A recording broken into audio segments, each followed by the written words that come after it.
네, 12월 16일 수요일 정례 브리핑을 시작하겠습니다. 오늘 0시 기준 국내 발생 환자는 총 1,054명입니다.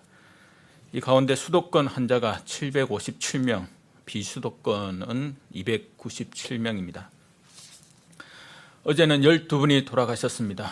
고인들의 명복을 빌고 유가족분들께는 심심한 위로의 말씀을 드립니다.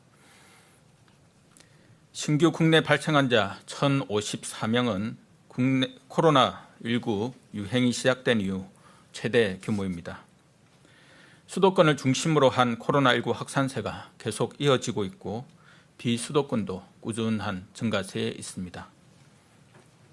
특히 12월 10일부터 오늘까지 지난 한 주간의 전국 하루 평균 환자 수는 833명으로 거리두기 3단계를 검토할 수 있는 기준인 800명에서 1000명의 환자 수 범위에 진입하였습니다. 거리두기 3단계는 최후의 강력한 조치인 만큼 자영업자의 광범위한 피해를 야기하기에 정부는 각 중앙부처와 지자체, 생활방역위원회를 포함한 관계 전문가의 의견을 수렴하며 단계 상향에 대해 깊이 검토하고 있습니다. 거리두기 3단계로의 상향은 환자 수뿐 아니라 방역과 의료 대응의 여력, 감염 재생산 지수를 바탕으로 한 향후 유행 전망, 위중증 환자와 60대 이상 고령 환자의 비율, 그리고 거리두기의 효과가 충분히 발휘될 수 있는 사회적 여건과 합의 등 종합적으로 고려하여 판단하게 될 것입니다. 많은 자영업자와 소상공인의 피해를 초래하는 거리두기 3단계로의 상향 없이 수도권의 전파 양상을 차단하고 반전시키고 거리두기 2.5단계의 이행력을 높일 수 있도록 국민들의 적극적 참여를 재차 당부드립니다. 정부 또한 방역과 의료 대응을 더욱 강화하여 확산세를 억제하는 데 매진하겠습니다. 정부는 환자 수 증가에 따른 의료체계 부담을 완화하기 위해 병상 확보에 총력을 다하고 있습니다. 20일간 1000명 규모의 환자가 계속 발생하더라도 의료 대응에 차질이 없도록 총 1만 병상을 확충하는 계획을 지난 일요일 발표한 바 있습니다. 계획 발표 후 현재까지 생활치료센터는 891병상, 전담병원은 207병상, 중환자 치료병상은 22병상을 새롭게 확보하였습니다. 기존에 가용한 병상을 포함한다면 생활치료센터는 목표 7,000병상 중 3,000병상, 전담병원은 목표 2,700병상 중 600병상, 중환자 치료병상은 목표 300병상 중 35병상 수준입니다.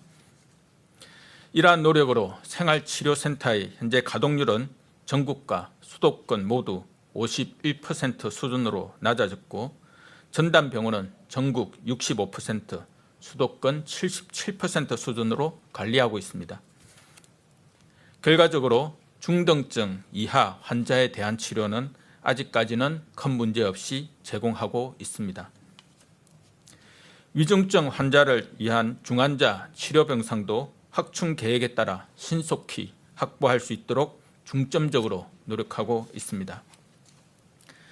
특히 국가 지정 입원 치료 병상을 전환하여 오늘까지 13개 병원 34개 병상을 지정하였으며 12월 말까지 3개 병원 21개 병상을 추가 지정할 계획입니다. 또한 중증에서 상태가 호전되거나 중증으로 악화될 가능성이 높은 환자의 치료를 위해서 준중환자 병상을 지정 운영하고 있으며 15개 병원 59개 병상을 현재 지정하여 운영 중입니다.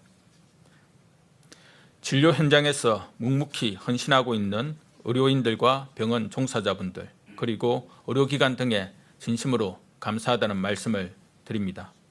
국민들께서도 응원과 격려를 보내주실 것을 당부드립니다. 정부는 의료기관이 치료에 전념할 수 있도록 의료기관에 대한 지원을 확대하고 있습니다. 금주 중에 건강보험 긴급 선지급 특례를 추가 시행할 계획입니다. 이번에 시행되는 선직업 특례는 모든 의료기관을 대상으로 신청을 받아 진행합니다. 신청기관은 1개월분의 급여비를 즉시 지원받으며 추후 건강보험 급여비를 통해 정산하게 됩니다. 수도권의 임시 선별검사소 추진 실적에 대해 말씀드리겠습니다.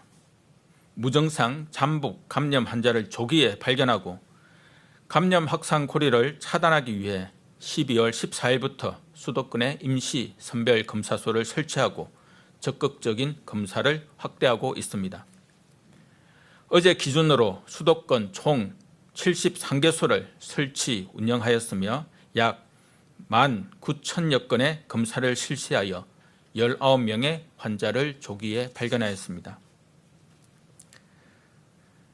또한 전체 진단검사는 44,000명으로 진단에 필요한 검사를 지속적으로 확대하고 있습니다.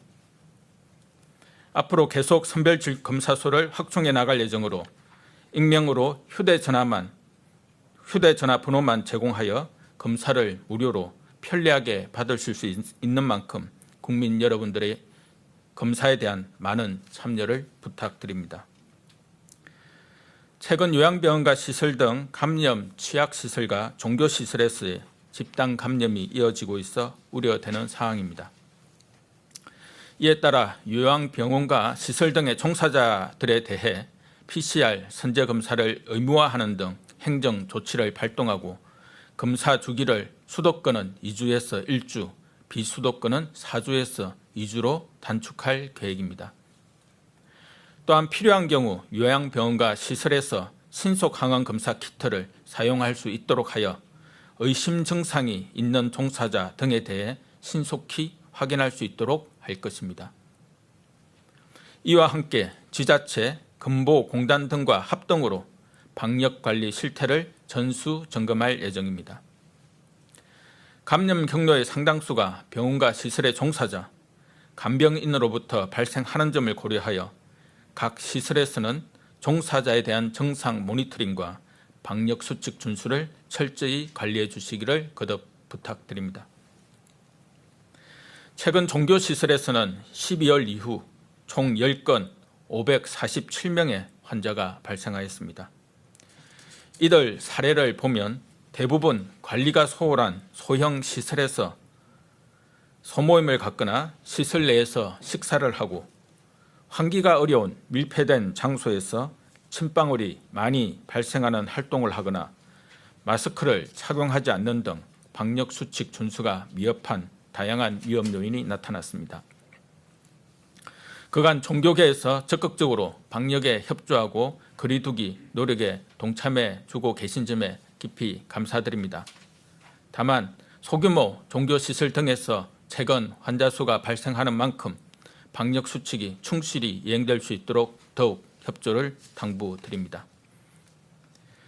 코로나19 확산에 따른 심리지원 확대 방안에 대해 말씀드리겠습니다.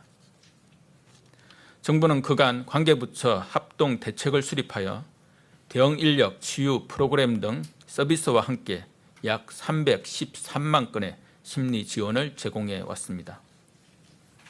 이에 더해 최근 코로나19의 재유행에 따라 마음 건강이 걱정되는 환자, 격리자, 대응 인력 등에 대한 심리 지원을 확대하여 추진하고자 합니다.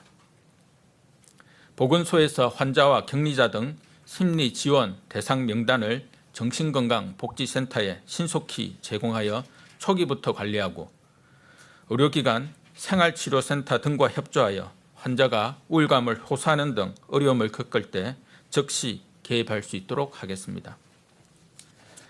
또한 권역별 트라우마 센터를 확대하고 내년까지 지자체 정신건강 전문 인력 496명을 정원하여 코로나 우울 심리 지원 기반을 강화하겠습니다.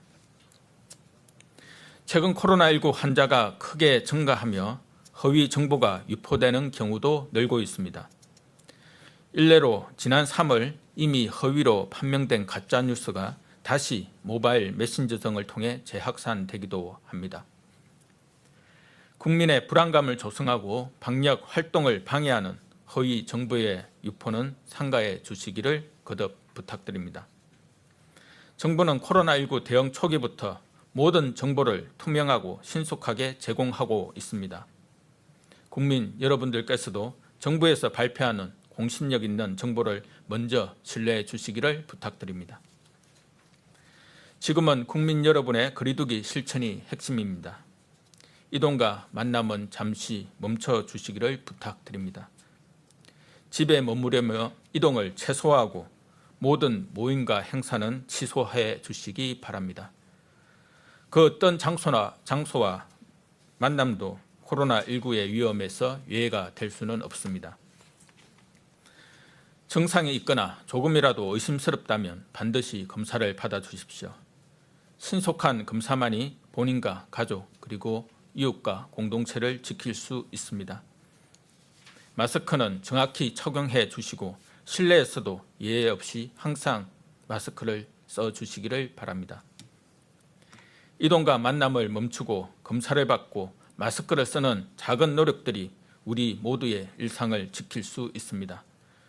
정부도 여러분의 노력이 결실을 맺을 때까지 방역과 의료 대응에 최선을 다하겠습니다. 감사합니다.